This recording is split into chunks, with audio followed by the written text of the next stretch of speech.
नमस्कार, मी निरंजन. ईजी न्यूजमध्ये आपल्या सर्वांचं मनःपूर्वक स्वागत. एक मोठी बातमी येते आहे आणि ज्या बातमीचा परिणाम खरं तर महाराष्ट्राच्या राजकारणावर व्हायला हवा. आता तो किती प्रभावी पद्धतीने आपले महाराष्ट्रातले नागरिक अ, हा प्रश्न लावून धरतात, यावरती त्याचं भवितव्य अवलंबून असेल आणि विरोधी पक्षसुद्धा. जरी 45च आमदार असले, तरीसुद्धा त्यांनी अत्यंत आक्रमकपणाने हा मुद्दा लावून धरणं अत्यंत गरजेचं झालेलं आहे. झालंय असं की आपल्याला माहिती आहे 10 डिसेंबरला म्हणजे 5-6 डिसेंबरला काहीतरी या देवेंद्र फडणवीसांनी महाराष्ट्राच्या मुख्यमंत्रीपदाची शपथ घेतली आणि 10 तारखेला परभणीमध्ये पहिल्यांदा बाबासाहेबांच्या संविधानाची तिथं विटंबना काही झाली. त्यामुळे त्या ठिकाणी आंबेडकरी समाज सर्व रस्त्यावरती आला. स्वाभाविक होतं ते आणि त्यांनी आंदोलन केलं. खरं तर त्या आरोपीला पकडून त्यांनी स्वतः पोलिसांच्या हवाली केलेलं होतं.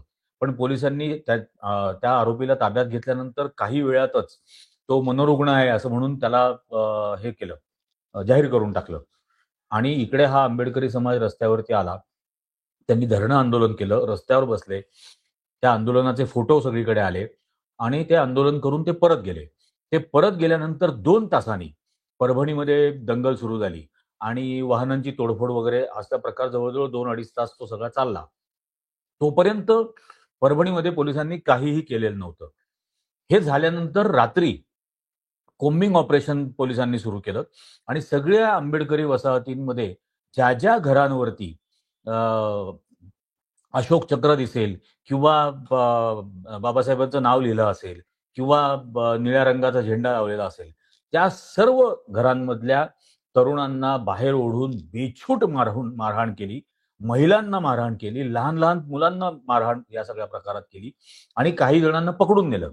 त्या पकडून नेलेल्यांमध्ये एक सोमनाथ सूर्यवंशी हा ॲक्चुअली लॉ करत असलेला विद्यार्थी परभणीला आला होता, ती त्याची परीक्षा देण्यासाठी आणि ही घटना घडली म्हणून त्या आंदोलनाला रस्त्यावरती तो हातात वही आणि पुस्तक घेऊन बसला होता.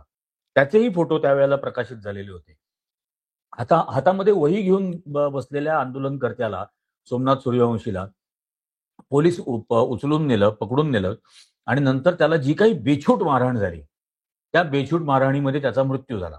हा मृत्यू झाल्यानंतर तिथं खूप लोकांचा आक्रोश त्यातून निर्माण झाला. तिथं पुन्हा धरणे आंदोलन धरली गेली. आरोपीला पकडा वगैरे, पोलिसांच्या मारहाणीत मृत्यू झाला, कस्टडीत मृत्यू झाला. हे सगळ्या गोष्टी त्यावेळेला झाल्या. त्यानंतर महाराष्ट्राचा मुख्यमंत्री देवेंद्र फडणवीसनी विधानसभेच्या सभागृहात असं भाषण केलं, की मारहाण झाली नाही. मारहाण झाल्याचं काहीही दिसत नाही. त्याच्या शरीरावरच्या जुन्या जखमांमुळे त्याला मृत्यू आला, असं त्यांनी त्याच्या वेळेला भाषणात सांगितलं. पोस्टमॉर्टम रिपोर्टमध्ये अगदी क्लिअर कट लिहिलेलं होतं, की त्या इंजुरीजच्या मल्टिपल इंजुरीजच्या शॉकमुळे त्याचा मृत्यू झाला. याचा अर्थ त्याला अतिशय बेदम आणि बेछूट गुरासारखी मारहाण झालेली होती आणि त्यात त्याचा मृत्यू झाला. आता त्याच्यानंतर या सगळ्याची चौकशी करावी अशी मागणी झाली. न्यायदंडाधिकाऱ्यांच्या मार्फत चौकशी झाली आणि न्यायदंडाधिकाऱ्यांनी 550 पानांचा अहवाल दिला. आणि 550 पानांच्या अहवालात न्यायदंडाधिकाऱ्यांनी सांगितलं, की सोमनाथ सूर्यवंशी याचा मृत्यू हा पोलिसांनी कस्टडीत असताना केलेल्या मारहाणीमुळेच झाला. हे इतकं धडधडीत सत्य समोर आलं. पण त्याला मारहाण करणाऱ्या गुन्हेगार असलेल्या, खुनी असलेल्या अधिकाऱ्यांचं संरक्षण धादांत खोटं बोलून महाराष्ट्राचा मुख्यमंत्री देवेंद्र फडणवीस सभागृहात करत होता. ही अत्यंत गंभीर बाब आहे. महाराष्ट्राच्या इतिहासात असं कधी घडलेलं नाही, की मुख्यमंत्र्यांनी कुठल्यातरी गुन्हेगारांना, आरोपींना पाठीशी घालण्यासाठी म्हणून सभागृहात धादांत खोटं बोलले. असं कधीही घडलेलं नाही. यावेळची ही जी टर्म आहे 2024 पासून सुरू झालेली, ही अनेक अर्थांनी वेगळी झालेली आहे. आपण आधीच्या भागामध्ये बोललो, की संपूर्ण चर्चांचा स्तर हा किती खालच्या गलिच्छ दर्जावरती जाऊन पोहोचलेला आहे. यांच्याच पक्षाची एक आमदार बाई असं बोलते, की तुझ्यासारखे 56 जण मी पायाला बांधून फिरते. इतक्या घाणेरड्या पद्धतीने एक महिला भाजपची आमदार भाषणं करते आणि हा मुख्यमंत्री धादांत खोटारडेपणा सभागृहामध्ये करतो आणि आरोपींना संरक्षण देण्याचं काम त्या भाषणामधून करतो. हे इतकं ढळढळीत सत्य समोर आलेलं असताना आणि अशा पद्धतीने पोलीस या देशातल्या आंदोलन करणाऱ्या नागरिकांचा, सत्य शोधू पाहणाऱ्या नागरिकांचा हत्या आणि खून करणार आहेत का? मी 2 दिवसापूर्वी एका पत्रकाराची मुलाखत घेतली, तानाजी करचे. त्याचा कशा पद्धतीने छळ केला, त्याचा किती वाईट पद्धतीने पोलिसांनी छळ केला. 20-22 दिवस त्याला कस्टडीत ठेवला. त्याला उघडा झोपवण्याची सक्ती करायची रात्री मध्यरात्री येऊन आणि रस्त्यावरून त्याची धिंड काढायची. केवळ एकच कारण, की तो पत्रकार या पोलिसांच्या भ्रष्टाचाराचं सत्य लोकांसमोर मांडत होता. आणि आता हे सोमनाथ सूर्यवंशीचा प्रकार सगळा समोर आला. हे किती भयंकर आहे. एक माणूस, एक तरुण जीवानिशी मारून टाकता तुम्ही. जीवानिशी. आणि मारून टाकल्यानंतर त्या आरोपींना संरक्षण देण्यासाठी महाराष्ट्राचा मुख्यमंत्री सभागृहामध्ये धादांत खोटं बोलतो. इतकी शरमेची गोष्ट महाराष्ट्राच्या इतिहासात कधी घडलेली नाही. कधीही घडलेली नाही. हे पहिल्यांदा महाराष्ट्रात आपल्याला पाहायला मिळतंय, की अशा पद्धतीने ही राजवट काम करणार आहे का? आणि म्हणून नागरिकांनीच आता याचा जाब विचारण्यासाठी बाहेर येणं गरजेचं आहे. खरोखर याचा जाब विचारणं गरजेचं आहे. एक माणूस जीवानिशी मारून टाकला.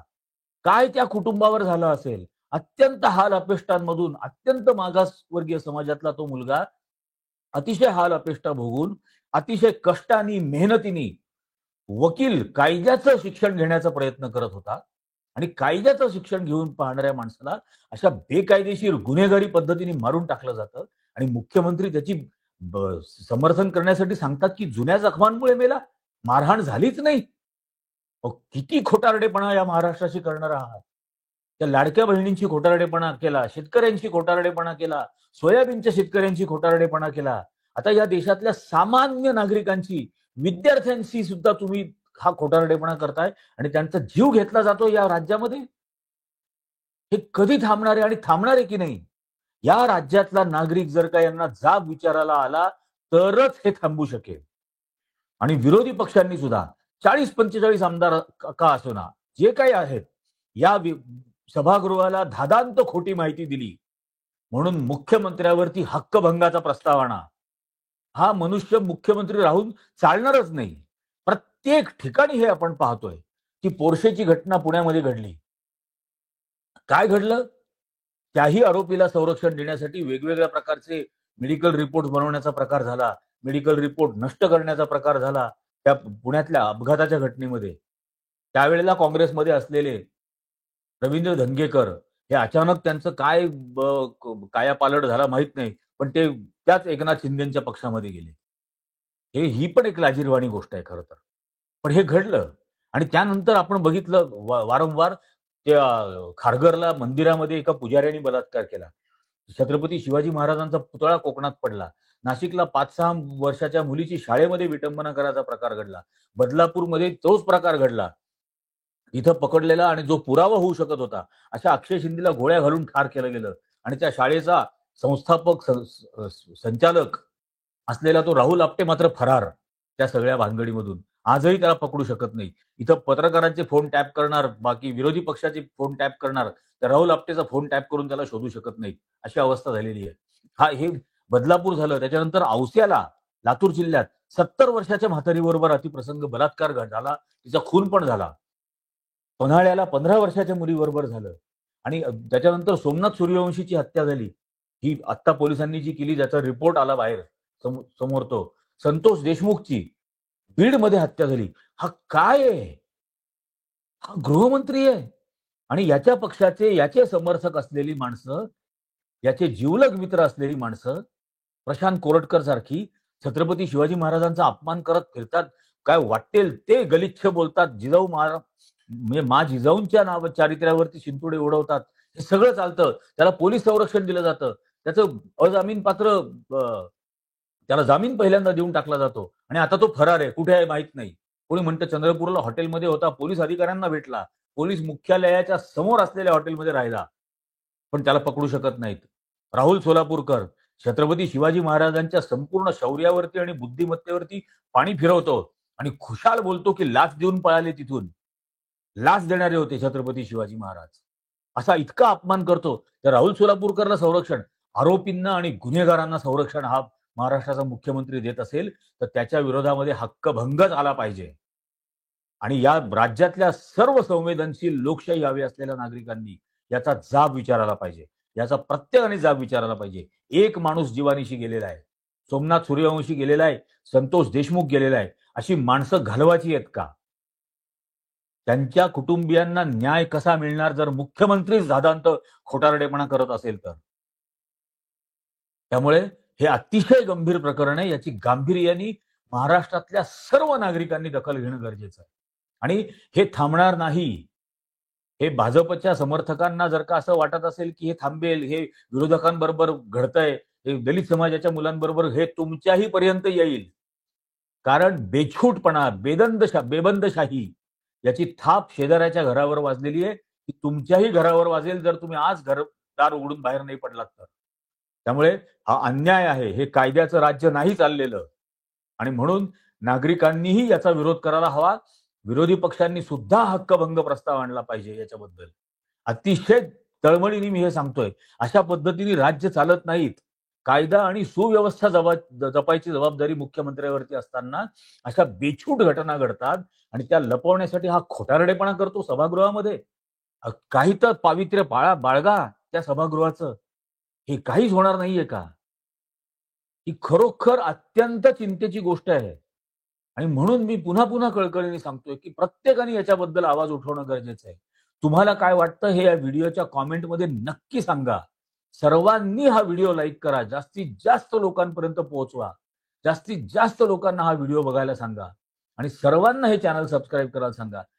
मी तर हे आयुष्याचं ध्येय ठरवून टाकलेलं आहे की मरेपर्यंत सत्य सांगेन आणि सैतानांना शर्मिंदा करेन. पण अशा पद्धतीने या महाराष्ट्र जो आपण छत्रपती शिवाजी महाराज, शाहू महाराज, महात्मा फुले, डॉक्टर बाबासाहेब आंबेडकर यांचा पुरोगामी महाराष्ट्र म्हणतो, या पद्धतीने हा महाराष्ट्र चालू शकणार नाही. हे सर्व लक्ष वेधून नेतात काहीतरी औरंगजेबाच्या कबरीन बिबरीन या गोष्टींकडे, मूळ गोष्टींकडे पूर्णपणे दुर्लक्ष करण्याचं काम केलं जात आहे. हे होऊ द्यायचं नसेल तर आज जागे व्हा. आजच्या या भागामध्ये इतकंच.